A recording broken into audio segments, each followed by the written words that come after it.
विभाजन के लिए वस्तुतः दोषी या उत्तरदायी कौन? और इस विषय पर चर्चा के लिए हमारे साथ एक बहुत ही महत्वपूर्ण व्यक्ति डॉक्टर इश्तियाक अहमद आज हमारे साथ हैं। मैं पहले तो स्वागत करता हूँ डॉक्टर इश्तियाक अहमद का। नमस्ते sir, good evening from here.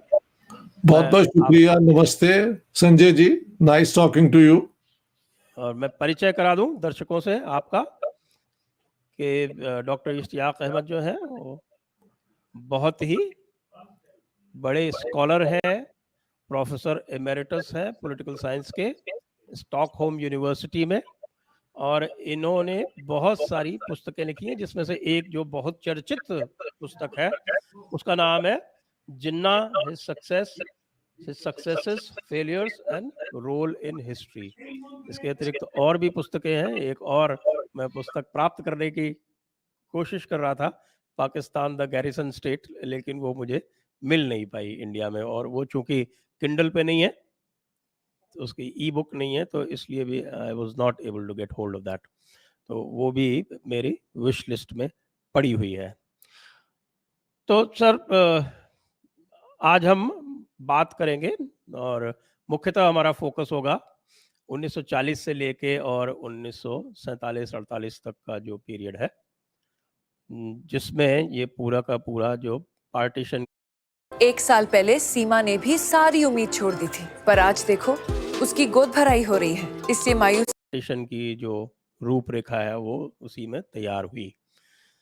उसके पहले बस एक मैं थोड़ा सा इसके बैकग्राउंड में जाने का प्रयास करूंगा, और वो है जब हम टू नेशन थियरी की बात करते हैं तो टू नेशन थियरी का आपकी पुस्तक में भी, आपकी किताब में भी जो उसका जिक्र है और जो उसका मेंशन है वो 20th सेंचुरी का ही है। जबकि मैं देखता हूं कि ये आप टू नेशन थियरी का यदि बात करना शुरू करें तो आप देखें जाके तो हिदाया जो 11th सेंचुरी की लिखी हुई है उसमें भी जो मार्गिनानी है वो लिखता है, सियर की बात करता है, which is relations with others, और इंटरनेशनल रिलेशंस के रूप में उसको स्कॉलर्स ने उसको ट्रांसलेट किया है। उसके बाद हम और नीचे आ जाएं तो आप फतावा आलमगीरी देखें, जो Fatawa Alamgiri it is treated as some kind of a very important Islamic text, और अंग्रेज़ों के टाइम पे वो मोहम्मदन लॉ था। और अभी भी जो हमारे आर्टिकल जिसको कहते हैं शरीयत एक्ट 1937 जो भारत में लागू है, उसमें जो पर्सनल लॉ है जिसको कहते हैं कि पर्सनल लॉ लागू होगा मुस्लिम्स पे, वो भी बेसिकली इसी फतावा आलमगीरी के तहत है। और जो कई सारे लोग जैसे ओवैसी ने तो पब्लिकली कहा है कि हम फतावा आलमगीरी मानते हैं, उसमें भी पूरा का पूरा जो गैर मुसलमानों के साथ जो रिलेशंस है वो किताब सैर, या जिसको जो सियर है आपके हिदाया में, उसमें डिफाइंड है। मैंने अभी उसके ट्रांसलेशन शुरू किया है, और एक वॉल्यूम उसके 10 वॉल्यूम में है, तो उसका एक वॉल्यूम अभी मैंने हिंदी में ट्रांसलेट किया है। उसका हिंदी और इंग्लिश ट्रांसलेशन नहीं मिलता, एक सिर्फ इंग्लिश में एक किताब ट्रांसलेटेड है आउट ऑफ 73। तो उसमें भी साफ साफ दिखाई पड़ता है। फिर उसके बाद वो फॉलो होता है, शेख सरिंदी उसी की बात करते हैं जिसको बाद में टू नेशन थियरी कहा गया। उसके बाद फिर बात आती है तो शाह वलीउल्लाह भी वही बात करते हैं। फिर उसके बाद फिर आपके ये जब अलग अलग हो जाते हैं, ये देवबंदी बरेलवी दोनों वही बात करते हैं। बल्कि आपके शेख अहमद रज़ा बरेलवी तो उनके तो नफ़रत के अहकामात बहुत प्रसिद्ध हैं। वो तो खैर देवबंदी को भी काफिर मानते थे, वो बात अलग है, लेकिन वो पूरे के पूरे हैं। और बाद में जो मूवमेंट चला उसमें भी खिलाफत के वक्त से ही ये कौमियत मुत्तहिदा और कौमियत जुदागाना ये दो अलग अलग हो गए थे। तो जिन्ना कोई टू नेशन थियरी का आर्किटेक्ट क्यों कहा जाता है? बैकग्राउंड दी है, उस पर थोड़ा सा मैं आपको एक और किस्म की इंटरप्रिटेशन नहीं, बल्कि I would like you to look at this एक और एंगल से। जी, देखें, जो थियोलॉजी होती है वो स्कॉलर्स का एक कंसर्न है जिंदगी और जिंदगी के जो इंटर रिलेशंस हैं वो थियोलॉजी से बहुत ज्यादा कॉम्प्लेक्स होते हैं। आप ये देखें कि जब मोहम्मद बिन कासिम ने सिंध के अंदर हुकूमत कायम की तो एक प्रॉब्लम हो गया, क्योंकि कुरान की एक आयत है जहां कहा गया है कि ज्यूज और क्रिश्चियंस और एक ग्रुप होता था सेबियंस। वो तो जब आईएसएस ने ये जुल्म किया इराक में तो पता लगा कि कुछ ये सेबियंस अभी भी जिंदा हैं पहाड़ों के अंदर। हाँ जी। जी, तो कुरान शरीफ के अंदर है कि ये लोग मुसलमानों के दरमियान रह सकते हैं अगर ये जजिया देने को तैयार हो जाएं, तो उन्हें उनका जी, मजहब और उनके जो अकायद हैं वो आप कायम रखने दें। अब for Muhammad bin Qasim the problem was कि यहाँ जो दो ग्रुप थे, एक तो हिंदू थे राजा दाहिर और उनके सपोर्टर्स, और दूसरे बुद्धिस्ट थे। तो ये दोनों इस कैटेगरी में तो नहीं थे आते। देन ही सेंट, उन्होंने भेजा ये मसला दमिश्क में जो बनु उमैया का हेडक्वार्टर था कि या इन लोगों से कैसे डील किया जाए। तो वहां से जो रूलिंग आई वो भी बड़ी इंपॉर्टेंट है, क्योंकि हिंदुस्तान के अंदर थियोलॉजिकली नैरो माइंडेड इंटरप्रिटेशन भी हुई है और एक एनलाइटेंड आप कह लें या आप कह लें टॉलरेंट इंटरप्रिटेशन भी हुई है।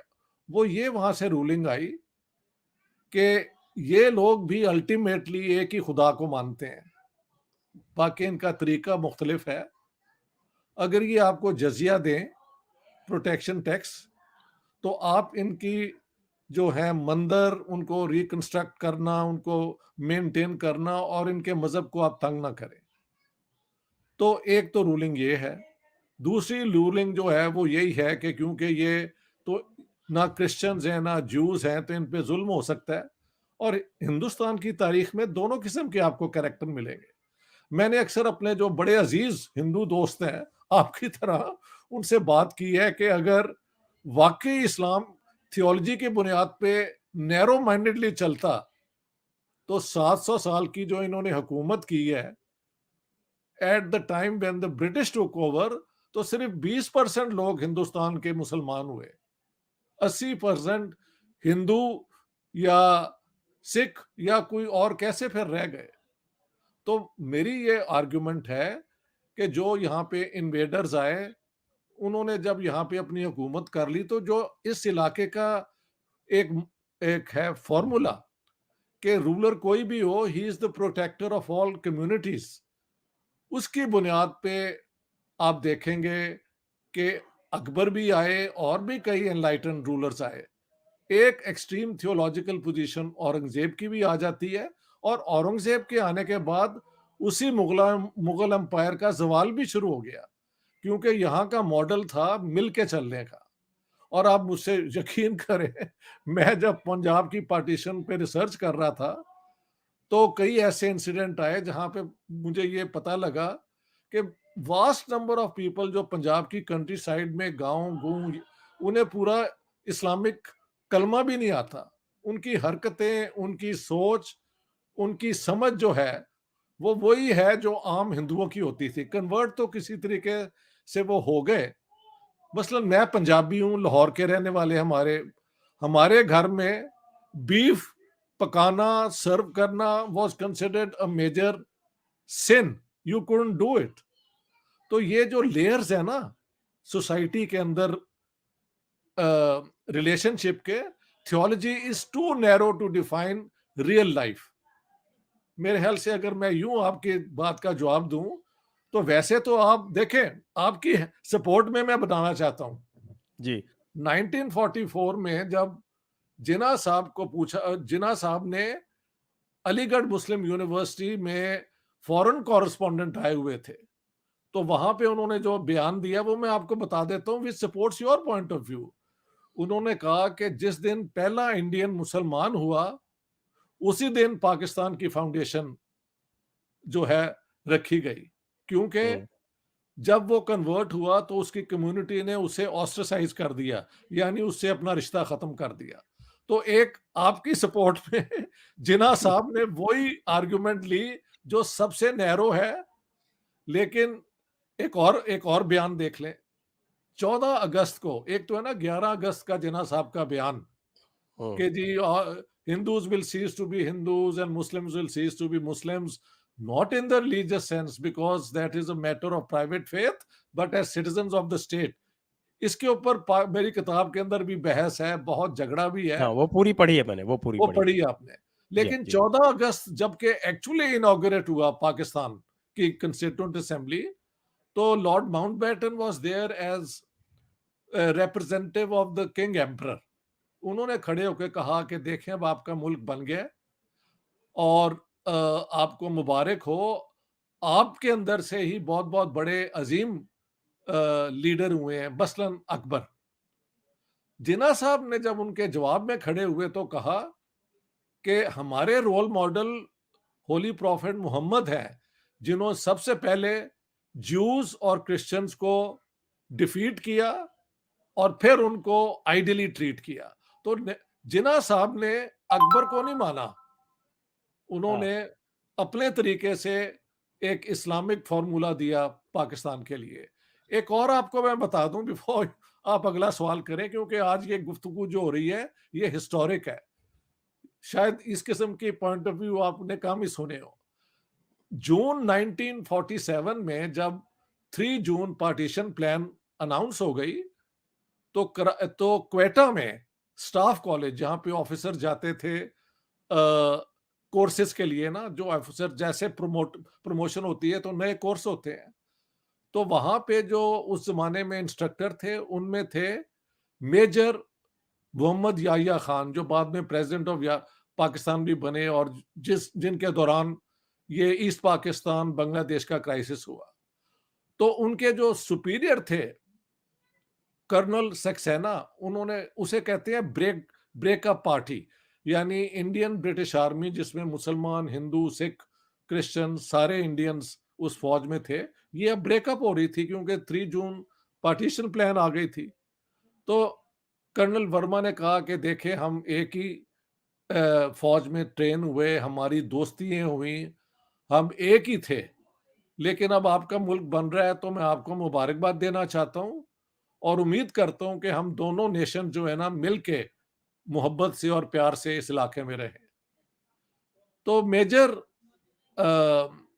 याहिया खान खड़े होकर उन्होंने कहा, sir too what is there to celebrate today, आज कौन सी खुशी की बात है, today is a day of mourning, आज तो दुख करने की बात है।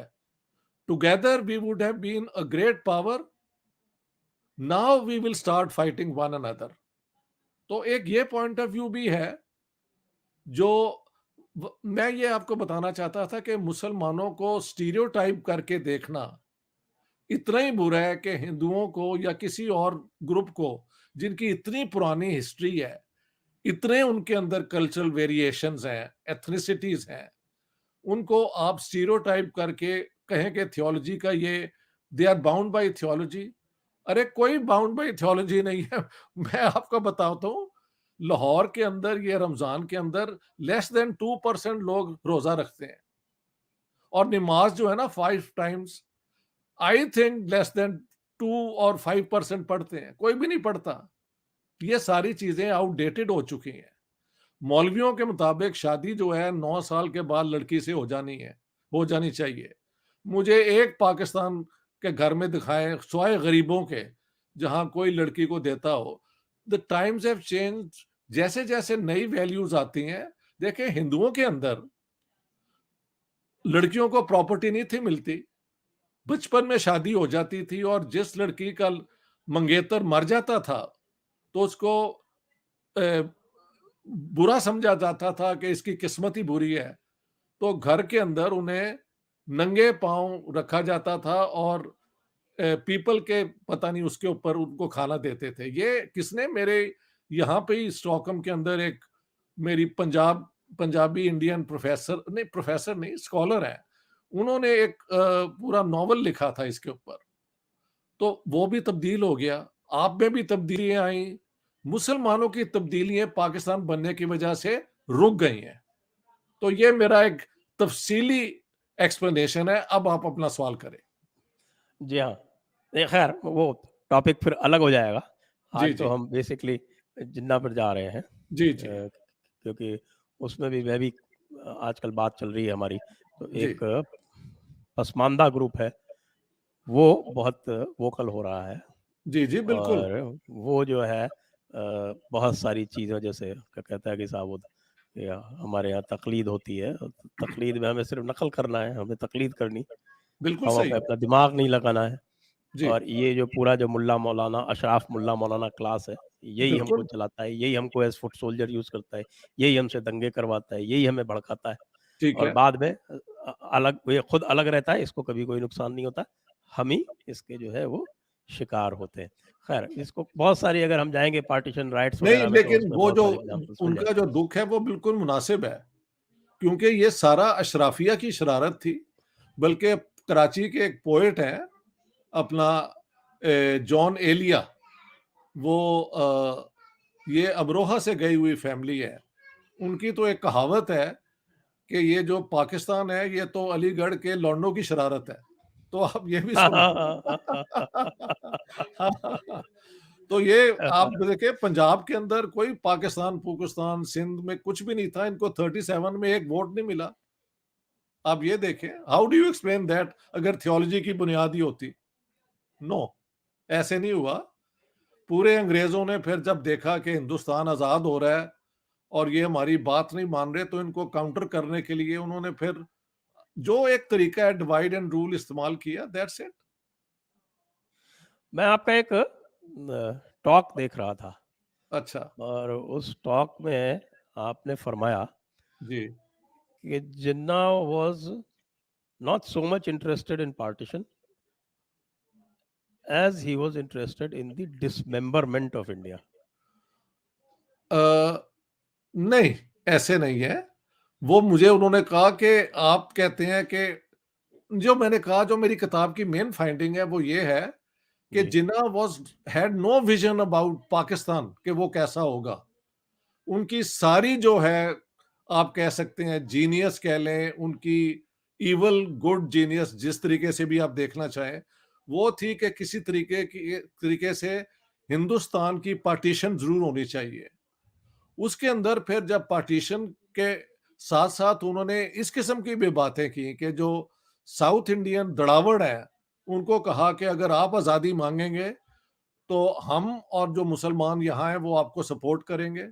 सिखों को भी कहा कि अगर आप चाहें तो हम आपको एक स्टेट दे देते हैं, अगर आप हमें उनकी बाउंड्री दिखा दें। तो वहां पे मुझसे पूछा गया कि didn't he want dismemberment of India. I thought it's a legitimate concern, क्योंकि अगर ये होता है तो सिर्फ पाकिस्तान नहीं बनता, साउथ इंडिया भी चला जाता है, और भी इलाकों में भी ये इस किस्म की हरकत हो सकती है। तो डिसमेंबरमेंट ऑफ इंडिया भी उसी का हिस्सा हो सकता है। सो आई एग्रीड विथ हिम। मेरी जो किताब के अंदर आर्गुमेंट है कि ये कहा जाता है कि वो तो पार्टीशन चाहते ही नहीं थे, वो तो पावर डीलिंग चाहते थे, कांग्रेस ने उन्हें पावर डीलिंग का कोई, मैंने कहा ये बिल्कुल बकवास है, इसकी कोई बुनियाद नहीं है। उनकी सारी जो एफर्ट है वो ये है कि हिंदू और मुसलमान कभी एक कौम नहीं बन सकते, एक मुल्क में अमन और चैन से नहीं रख सकते, लिहाजा इनको दो मुल्क दे दिए जाएं। ये उनकी आर्गुमेंट है। ये है मेरी मेन फाइंडिंग। जी हाँ, जी हाँ। हाँ, वैसे तो चौधरी रहमत अली ने जो कॉमनवेल्थ ऑफ पाकिस्तान बनाया था, जो मैंने आपको दिखाई थी मेरी, वो हाँ जी। नक्शा है इस किताब में यहाँ पर। अब मेरी ये किताब में भी है, मेरी किताब में भी है। ये जिन्ना चौधरी साहब रहमत ने, अली का नक्शा। जी जी, जिन्ना साहब ने सेलेक्टिवली इकबाल को और चौधरी रहमत अली को इस्तेमाल किया है। इकबाल को तो उन्होंने एक्नॉलेज किया है, लेकिन रहमत अली की सारी आर्गुमेंट्स इस्तेमाल की हैं विदाउट एक्नॉलेजिंग के ये एक्चुअली रहमत अली की हैं। ये भी मेरी किताब के अंदर है, अगर आप डिटेल में पढ़ेंगे तो। जी हाँ। जी अब आपने एक और जब बात करी है पूरी की, आपने जिन्ना के पूरे टाइम को 4 भागों में बांटा है, जी 4 डिविजन्स किए उसके। जी तो 40 टू 47 का जो पीरियड है, उसमें एक बात जो है वो आपने जो आर्ग्यूमेंट लिया है, मैं चाहता हूँ आप उसे थोड़ा सा और इलेबोरेट करें। वो ये है कि आपने जी कहा कि भाई ठीक है, कि जिन्ना में बड़ी सारी खासियतें थीं, जी लेकिन क्या ब्रिटिश की हेल्प के बिना वो कुछ भी कर सकते थे? क्योंकि बहुत सारे ग्रेट लोग होते हैं, लेकिन वो सक्सेसफुल हों, उसके लिए सर्कमस्टेंसेस होनी चाहिए। मुनासिब बात है। और यदि ब्रिटिश ने उनके साथ में ये प्लान नहीं कर लिया होता, आपने वेवल को भी कोट किया है 1943 में, जी कि जी उनका आपने लिखा, I think you are quoting Walter Reed, जी कि जी वो चाहते थे कि 30 साल तक कम से कम ब्रिटेन जो है वो और यहाँ बना रहे, लेकिन फिर बेशक जी जी जी सेकेंड वर्ल्ड वॉर के लॉजिक और ये बाकी जो डेवलपमेंट में उसमें वो जब नहीं हुआ, तो चर्चिल और एस्टैब्लिशमेंट का जो बेसिक प्लान था डिवीजन करने का, उस पे ब्रिटेन भी चूंकि उसी ओर टिल्ट कर रहा था, इसलिए Jinnah was able to do this. Absolutely बेशक यही मेरा फाइंडिंग है, बिल्कुल सही है। मेरा उसमें कहना है कि कांग्रेस की जो विशी वॉशी एटीट्यूड थी, और यदि वो बिल्कुल फर्म रहे होते कि उनको यूनाइटेड इंडिया चाहिए, तो भी जिन्ना और ब्रिटिश ये नहीं कर पाते। जी देखिए, खान अब्दुल गफ्फार खान ने जब ये पार्टीशन अनाउंस हो गई तो कहा भी कि हमने तो कभी पार्टीशन मानी नहीं थी, आपने मांग के हमें भेड़ियों के आगे छोड़ दिया है। तो आपकी बात भी कुछ लोग इस तरीके से देखते हैं। मैंने उसके अंदर जो आर्ग्यू किया है वो है कि माउंटबेटन के रोल को समझने की बहुत जरूरत है।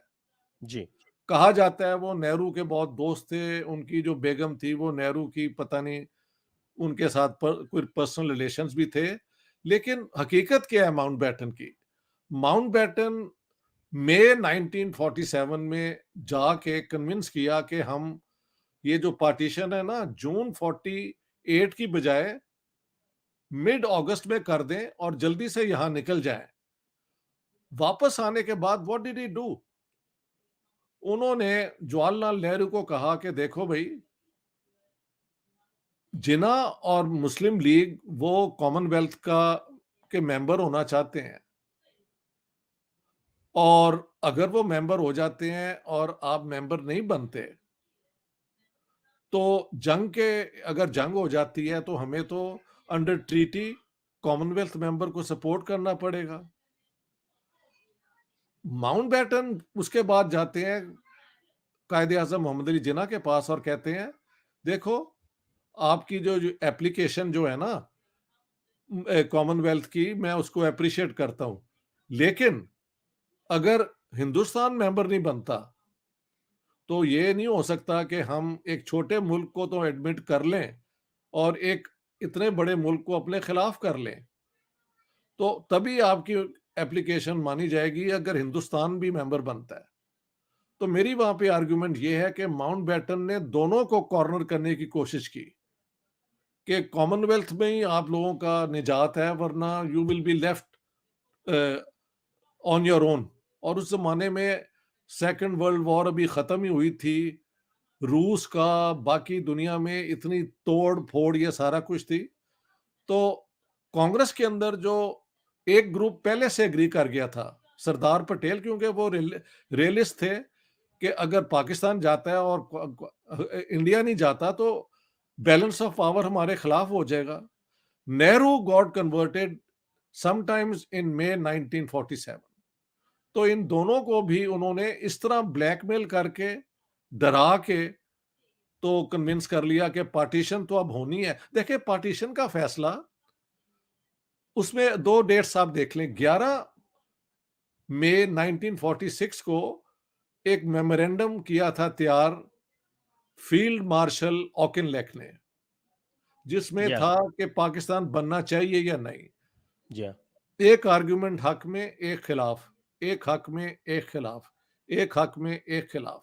लेकिन जो कंक्लूजन उन्होंने निकाला वो ये था कि नहीं, इंडिया यूनाइटेड रहेगा और इसकी जो मेन यूनिटी को कायम रखने की जो इंस्टीट्यूशन हमने बनाई है, ब्रिटिश इंडियन आर्मी अगर यूनाइटेड रहेगी तो सोवियत यूनियन, क्योंकि अंग्रेजों का 1833 से जिसे कहते हैं ना बग बेयर, वो रशिया था जो बाद में और भी बड़ा एक बग बेयर बन गया जब वो सोवियत यूनियन बन गया। तो सोवियत यूनियन यहाँ ना आ जाए, हाँ जी, इसलिए जी, इंडिया की पार्टीशन ना की जाए। लेकिन मैंने वहां पे कहा है कि उसी मेमोरेंडम के नीचे जनरल वेन जो उनके नेक्स्ट टू कमांड थे ना, उन्होंने लिखा है आई डू नॉट एग्री। तो वहां से साबित होता है कि ब्रिटिश इंडियन आर्मी में एक लॉबी जो चर्चिल के पास थी, और चर्चिल के लिए एक ऑथर है मार्टिन, उन्होंने लिखा है कि, और वेबल ने भी कहा है कि Churchill wanted a piece of India for himself. ठीक है, जी, तो उसके बाद जब ये सारी मेरा पूरा एक चैप्टर, जब आपको संजय जी टाइम मिले ना, वो चैप्टर जरूर पढ़ें, the British decision to partition India, जहां पे मैंने शो किया है कि वो अपनी इन्वेस्टमेंट्स, अपनी आइडियोलॉजिकल कंसर्न सारों का जिक्र करते हैं। हाँ, कुछ पढ़ी है और मैंने उसको, जी आई जी, हैव आपने पढ़ी रेड अ है, पार्ट ऑफ दैट, तो yes, I am yes. Very glad you have done.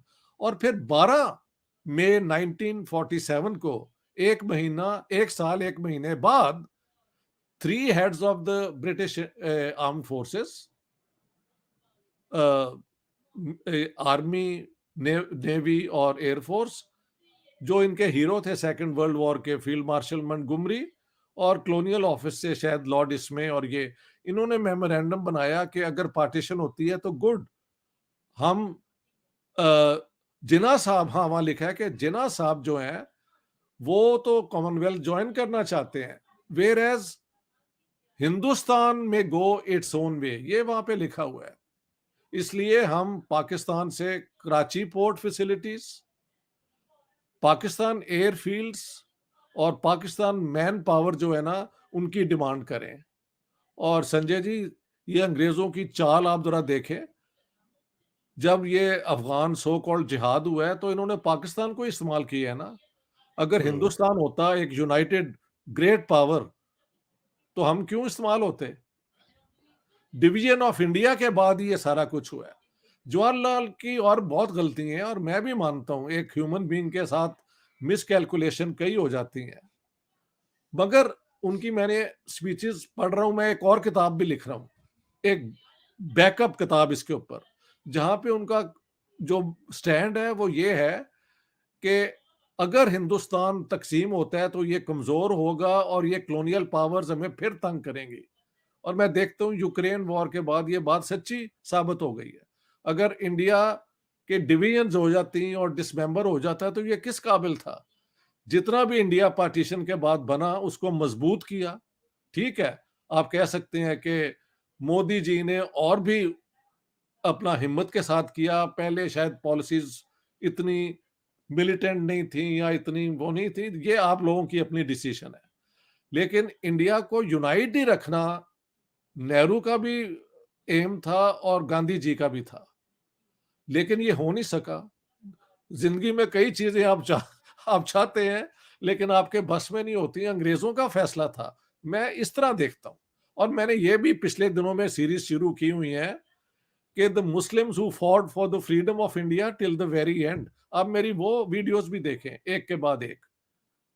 तो हिंदुस्तान की आजादी में सबने हिस्सा लिया है, थियोलॉजी वाले लोगों ने भी हिस्सा लिया। अच्छा, एक आपकी बात, खिलाफत मूवमेंट के ऊपर आप ये देखें कि जो खिलाफत मूवमेंट में मुसलमान आए, जमीयत उलमा हिंद, वो तो आखिर तक इंडिया के साथ रहे। अभी जब ये कश्मीर को 370 आपने अबॉलिश किया है, तो मैंने खुद सुना है मौलाना महमूद अ, हुसैनी को मदनी, कहते हुए कि महमूद मदनी। जी, हाँ, मदनी, कि वो ये कश्मीर जो है ये इंडिया का अटूट अंग है। तो वो लोग तो आपके साथ ही हैं, आपके वो साथ ही हैं। दिन में 4 बार स्टेटमेंट बदलते हैं वैसे। मुझे जो उनकी पसंद आई मैंने तो वो आपको बता दी है। ये हो सकता है। देखिए मौलवी हर जो पब्लिक में बंदा है उसकी हरकतें अगर आप देखना शुरू करें तो कई हो सकती हैं। I agree with you. हो सकता है आप भी दुरुस्त कह रहे हो। ठीक है। मैं बात आपने आपने अपनी किताब में इसको डॉक्यूमेंट किया है जी, कि जैसे ही बात चली पार्टीशन की 23 मार्च 1940 को जब ये तकरीर हुई, जी, जी। जिसको आज भी उस दिन पाकिस्तान डे मनाया जाता है। जी जी तो आपने उसमें कुछ फैक्ट्स लिखे हैं, उसमें थोड़ा सा पहला तो आपने लिखा है कि Subhash Bose as president in June 1940, of course he नहीं वाज नॉट प्रेसिडेंट इन नहीं, जून मेरी बात सुने, 1948। वहां पे वो कई लोगों ने मुझे कहा है, मैंने कहा नहीं, मैंने कहा है कि ये फारूक अहमद डार ने 4 चीजें निकाली हैं, वो मेरी फाइंडिंग नहीं है। अच्छा अच्छा, ओके ओके। हाँ, वो ऐसे है, तो वो जो इसकी क्योंकि नई बाय एडिशन आई। 1940 ही हाँ, was already under house arrest, that's right, वो और उनकी अप्रैल 39 में वो हट गए थे प्रेसिडेंट से। बिल्कुल सही है। मैंने जो नई एडिशन आ रही है ना, उसमें ये करेक्ट कर दिया है, क्योंकि मैंने वहां ये कहा है कि ये फारूक अहमद डार के 4 हैं occasions. I have not said कि ये जो उन्होंने कहा ये दुरुस्त है। शायद मुझे वहां कह देना चाहिए था कि ये उन्होंने डेट ही गलत दी है।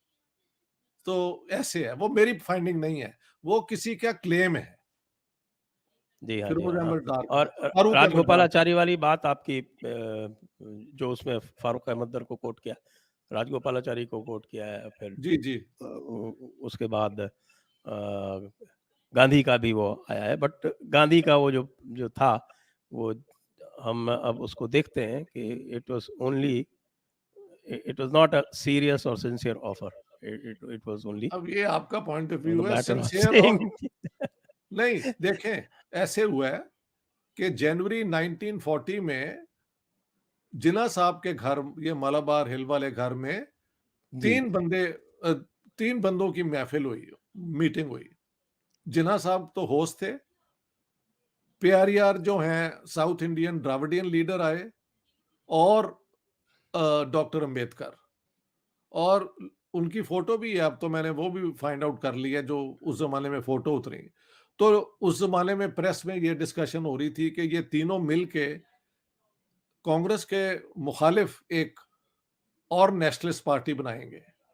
लेकिन 3-4 दिन डिस्कशन के बाद वो जो है उसमें से कोई रिजल्ट नहीं निकला, और बाद में प्यारियार उनका नाम है, उन्होंने जिन्ना साहब के खिलाफ के से डिसअपॉइंटमेंट की बात भी की कि ही वाज नॉट इंटरेस्टेड। और डॉक्टर अंबेडकर ने भी फिर जो किताब लिखी है ना, पाकिस्तान के पहले प्रूव किया है, आखिरी में कह दिया कि इसकी कोई जरूरत नहीं है, वो भी बिटर हो गए। और वहां पे वो थियोलॉजी की बात जो आप करते हैं, वो डॉक्टर अंबेडकर ने भी की है कि ये इस्लाम में जो ब्रदरहुड है वो इंसानों की नहीं है, मुसलमानों की है। लेकिन वो भी गलत है, मुसलमानों के अंदर हर बात पे तो झगड़ा है, शिया सुन्नी ये वो, ये कोई ऐसी ब्रदरहुड भी नहीं है जो अब पाकिस्तान बनने के बाद, ना वहां कोई हिंदू है ना कोई सिख है, वर्थ द नेम। तो ये हर वक्त क्यों लड़ते रहते हैं? तो ये that's not, theology doesn't explain Islam one way और द अदर, उसको इस्तेमाल जरूर किया जाता है। तो उसके बाद महात्मा गांधी का एक खत है 16 जनवरी 1940 का, टू जिन्ना साहब, my dear Quaid-e Azam, I am addressing you as Quaid-e Azam because everybody now calls you Quaid-e Azam. You are the only leader in India who can establish a an alternative party to the Congress. The Muslims, the Dalits, and the Dravidians fear that Congress is a upper caste Hindu party. तो आप तीनों मिलके एक और democratic party बनाएं जो India की unity के लिए हो, लेकिन कांग्रेस को काउंटर करे। जिन्ना साहब ने उसमें कोई इंटरेस्ट नहीं दिया। तो मेरे ख्याल से ही वॉज वेरी सीरियस, आखिर तक उनकी ख्वाहिश यही रही कि पार्टीशन ना हो। लेकिन पार्टीशन तो अंग्रेजों ने आखिर में फैसला देना था ना, कि उनको क्या सूट करता है। तो ऐसे पार्टीशन हुई है। आप और मेरा हाँ झगड़ा जो है ना, आपका मेरा झगड़ा एक है, लेकिन इसमें अगर तीसरा बंदा आ जाए तो वो आपको भी इस्तेमाल करता है, मुझे भी करता है, ये भी तो आप देख लेना। हाँ, वो तो है ही है, हाँ, दे हैड हाँ, द डिसाइसिव रोल, इसमें तो कोई डाउट दैट्स वाली राइट, बात ही नहीं है। दैट्स राइट, लेकिन दैट्स राइट। जैसे आप नेहरू के, आप ये कह सकते हैं कि इट वाज अ मिस्टेक, या one doesn't know whether it was deliberate और इट वाज अ मिस्टेक। जैसे उनकी जो 10 जुलाई 1946 की जो प्रेस कॉन्फ्रेंस है, हाँ जी, हाँ जी, हाँ जी, हाँ जी। जी, आप तो अगर जिस चाहें तो मैं उस जिस पे भी बोल सकता हूँ। हाँ, हाँ, जिसकी वजह से फिर उसको बहाना मिला जिन्ना को डायरेक्ट एक्शन करने का, जी, जी। और फिर डायरेक्ट एक्शन के बाद जो पॉलिसीज़ रहीं कांग्रेस की, वो एक तरह से फिर बाद में बढ़ाती रहीं, और फिर इन लोगों ने ये तय कर लिया कि हमारे पास माउंटबेटन जब आ गए, तो इन्होंने कहा नहीं, नहीं अब जल्दी हो जाने दो, कम से कम कांग्रेस के पास पावर आ रही है, तो कांग्रेस के पास पावर आने दो। और ये बात दुरुस्त ठीक है, है, ये आपकी बात दुरुस्त है। तो लेकिन ये उसमें 10th हाँ, जुलाई से शुरू करके और 3rd जून तक आपका जो पूरा पीरियड है, जी। इसको आप कैसे देखते हैं?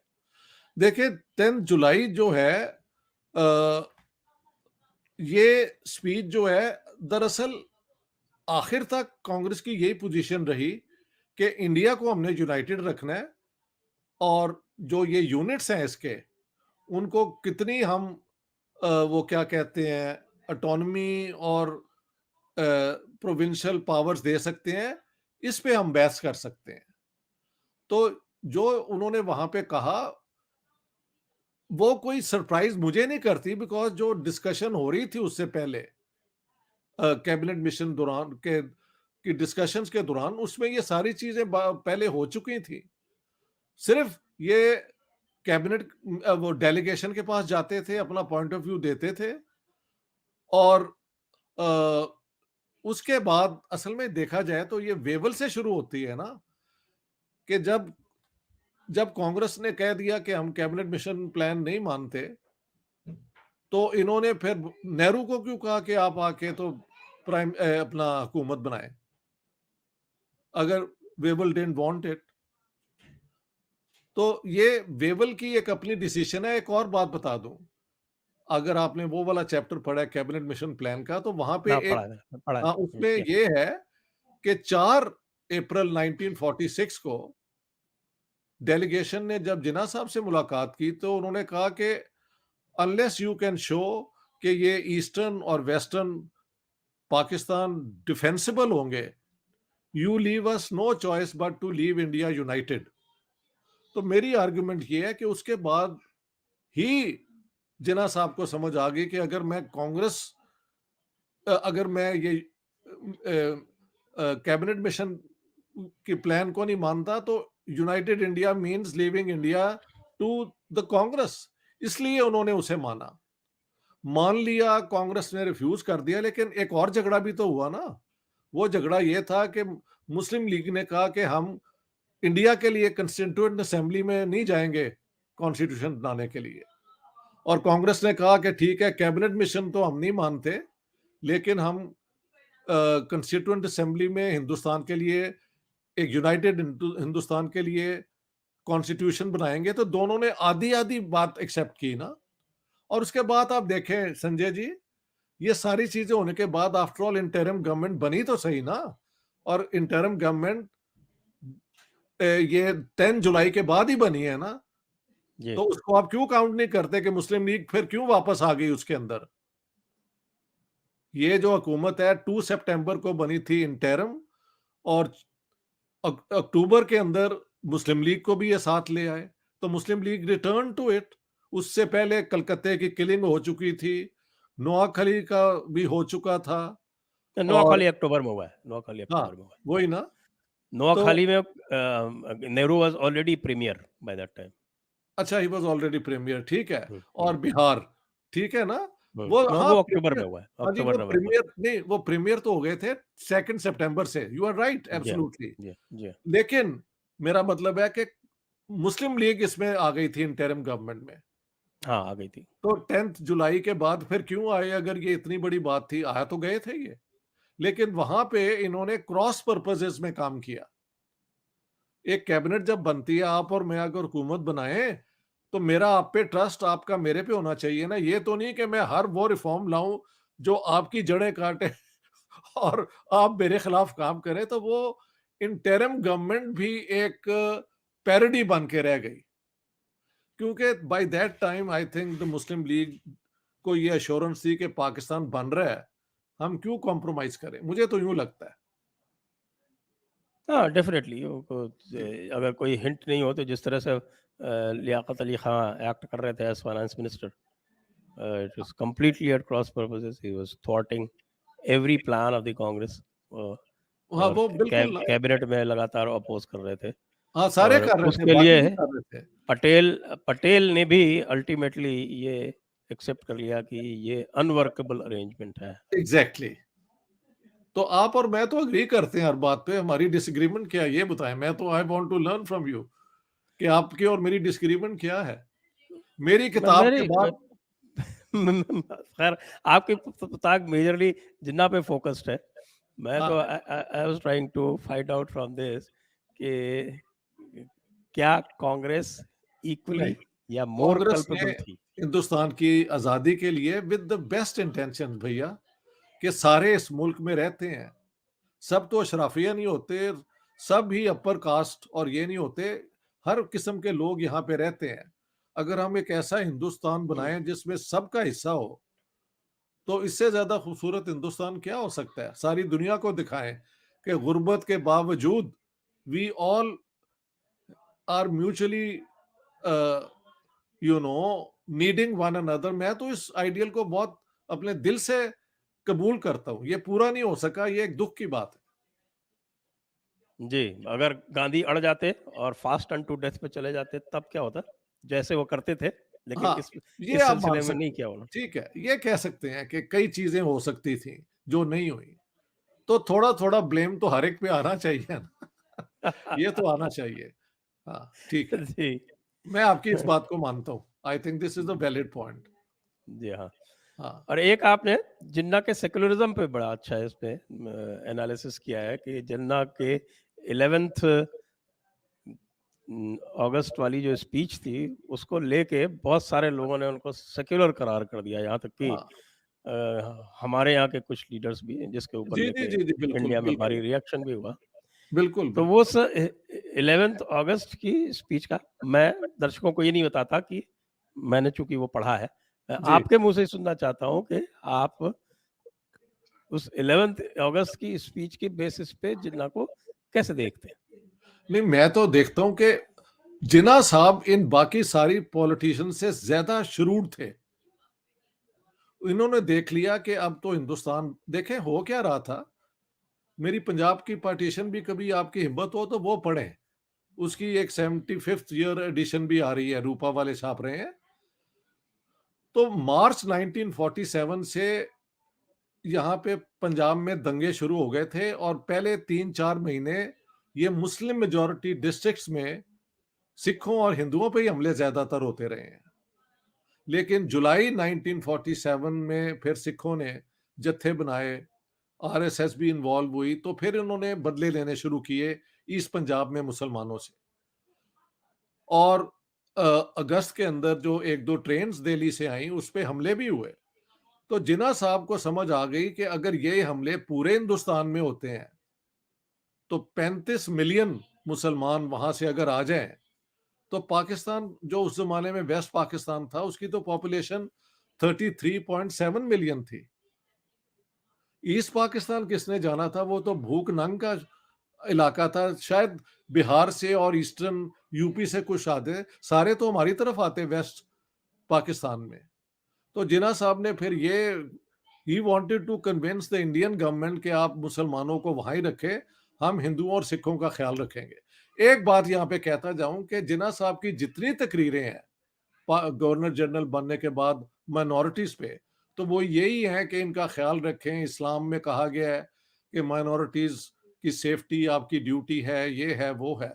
लेकिन उनकी बात किसी ने नहीं सुनी। अगर हिंदू और सिख वेस्ट पाकिस्तान में रह जाते तो आज उनकी पॉपुलेशन स्ट्रेंथ 21% होनी थी। ये मैंने sir, nobody has ever done this, I have shown this. हाँ जी, विथ जी। फिगर्स। लेकिन उन सबको वहां पे भागना पड़ा या वो चले गए, whatever description you want to use. और सिर्फ सिंध के अंदर, इंटीरियर के अंदर जहां पे हिंदू चंद बच गए, उनमें से आई थिंक 70% अपर कास्ट थे, बाकी दलित थे। वही आज तक नहीं, नहीं, 1.6% है, 1.6% उल्टा था, है। 70% दलित थे। नहीं, मेहल आप चेक करें, I don't think. Upper caste ज्यादा थे जो रह गए थे, क्योंकि अभी तक वहां पे चंद बिग बिजनेसमैन और ये वो हिंदू हैं, ये इतनी भी, ये जो 47 में हुआ उसके बाद जो लोग रह गए वो वहीं पे रहे। ये जी, ऐसे भी नहीं है। अभी तक लाहौर के अंदर मुझे पता है कई हिंदू हैं, मेरे दोस्त हैं, मेहरा साहब और ये और वो, तो वो वहाँ ही रहते हैं, मुसलमानों के अंदर रहते हैं, यारियाँ, दोस्तियाँ, सारा कुछ है। लेकिन आइडियोलॉजिकली पाकिस्तान एक एंटी सेक्युलर, एंटी माइनॉरिटीज़ फ़लसफ़े के साथ आई और उसमें ज़ाहिर है, अब मैं कहता हूँ कि ये जो इंडिया के अंदर हो रहा है ना मुसलमानों के साथ, ये एक उसका रिएक्शन भी तो है ना। अगर आप एक कम्युनिटी के साथ इस तरह करते हैं, तो उनके अंदर भी तो एक फिर जोश आता है ना कि यार ये हमारे साथ क्यों हुआ है? तो वहाँ पे भी हो रहा है। That's the way I look at it. हाँ, नहीं यहाँ तो खैर उसके और भी कॉजेज़ हैं, रीसेंट विंटेज, क्योंकि in fact if you read my book तो आई हैव इलैबोरेटेड दैट कि किस तरह से मैं ज़रूर लूँगा मैं आपकी कहता हूँ, किताब। कई हाँ, बार मैं कहता हूँ कि Pakistan is not a territory, Pakistan is an idea. तो हाँ, आइडिया तो है, ठीक है। तो हमारे यहाँ का जो अशराफ क्लास है, वो ज़्यादा इनसिक्योर है। वो ज़्यादा इनसिक्योर इसलिए है क्योंकि जो मास ऑफ मुस्लिम्स है, वो एक अलग तरह के एक लिबरल एनवायरनमेंट में रहता है। तो उनको लगातार ये खतरा रहता है कि अरे ये कहीं जो है ये हमसे, हमारा कंट्रोल इनके ऊपर से कम नहीं हो जाए। तो ये इसलिए वो बिल्कुल तरह तरह मुमकिन की है। तरह हाँ, तरह की टैक्टिक्स ट्राई करता रहता है। ये बात दुरुस्त हो सकती है। ये जो आपके हैं डॉक्टर फैज़ी, इनके साथ मेरी गुफ्तगू भी रही और उन्होंने अपना पॉइंट ऑफ व्यू समझाया। तो मैंने जी, कहा ये बिल्कुल ऐसे हो सकता है। ये सारा अशराफिया की शरारत ही थी, वरना जो जो मुसलमान बेचारा दुकान चलाता है, छोटी-सी उसकी ज़मीन है, वहाँ से इतना गुज़ारा करता है, वो कहाँ मुल्क छोड़ के तो कहीं जाएगा, उसकी तो सारी वहाँ पे ही है। तो ये भी आप इस एंगल से भी देखें। आपसे मैं इसलिए बात करता हूँ कि आपके बहुत फॉलोअर्स हैं और कई मुझे गालियाँ देने के लिए आ जाते हैं कि हाँ, हाँ, हाँ, बहुत आते हैं। लेकिन मैं I don't mind it really, क्योंकि मैं समझता हूँ ये भी एक रिएक्शन होता है, होना चाहिए। लेकिन मैं तो खुले दिलों से हर एक को मिलता हूँ, जी, क्योंकि हर एक के अंदर एक इंसान है, अगर वो आप ज़िंदा कर दें तो वो काफ़ी है। थियोलॉजी कोई भी होगी ना, तो ये मानो संजय जी, वो इंसान की इंसानियत को कॉम्प्रोमाइज़ ही करेगी। मैंने कई ब्राह्मणों को कहते देखा है कि ये जो इंडियन कॉन्स्टिट्यूशन है, हम इसको बिल्कुल नहीं मानते, क्योंकि ये तो कास्ट सिस्टम की जो वो हायरार्की है उसको नहीं मानते। तो क्या करेंगे, हम ये कह दें कि अब सारे हिंदू जो हैं पढ़े लिखे वो भी उसी में बिलीव करते हैं? No, that's not true. नहीं तो वो कास्ट सिस्टम के बारे में तो खैर दैट्स कंप्लीटली डिफरेंट डिस्कशन, चलें, और कभी वो भी करेंगे आपके वो भी साथ। कभी कर लेंगे। क्योंकि उसके ऊपर भी मिसगिविंग्स ज़्यादा है, उसके जो ओरिजिन्स हैं, क्योंकि आई हैव प्रूव्ड, इनफैक्ट मेरा तो एक फेमस चैलेंज है कि आप किसी भी हिंदू डॉक्ट्रिन से दिखा दो कि there is birth based discrimination, and now the price has gone up to commit based on commitments 10 लेकिन लाख इंडियन रुपीस, अच्छा, 10 लाख लेकिन इंडियन रुपीस में दूंगा। ये तो आपका, मैं I am too old to go for your money, I will give it to someone.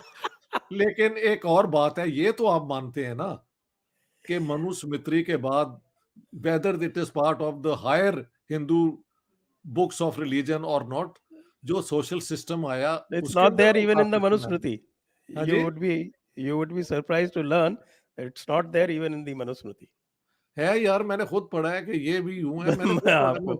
मैं मेरे पास आपको दे दूंगा उसका डिस्कशन। अंग्रेजी का तर्जमा मेरे पास है, अंग्रेजी का तर्जमा है। I don't know which लेकिन ये translation कहाँ you से have. आई? हम्म। ये कंस्पिरेसी फिर कब हुई? ये कहाँ से आई? नहीं, देखिए, there are problems. There is a doctrinal problem and there is a behavioral problem. वो चलें, that you बिहेवियरल have. मानते हैं ना आप। तो ये हम जो है, बिहेवियर को, हाँ, we are not denying the existence, but the roots are not in the doctrine. भाई They are बिहेवियर भी तो किसी behavioral डॉक्ट्रिन से ही बना concept. होगा ना, किसी वजह से बना होगा। लेकिन आज जो बहस है ना, let's do it for another time. मैं तो आपसे बहस करके हाँ, बड़ा तो एन्जॉय उसके कर रहा हूँ। बात करता हूँ। हाँ, मैं एक बस लास्ट क्वेश्चन ये पूछूंगा कि आपका कंक्लूजन ये है कि Jinnah never followed up on his 11th August speech, so never, it was never, probably बल्कि no, no, not a never. serious or sincere position. Never, not even once. एक दफा कोई मुझे दिखा दे तो मैं मान जाऊंगा।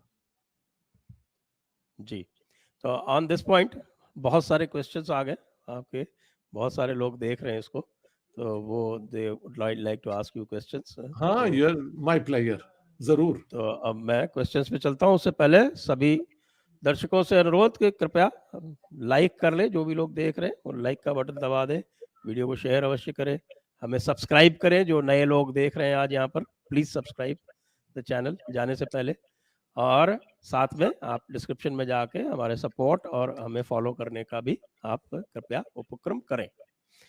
जी, Anurag Sinha, which books to read to understand the whole partition history and Indo-Pak history?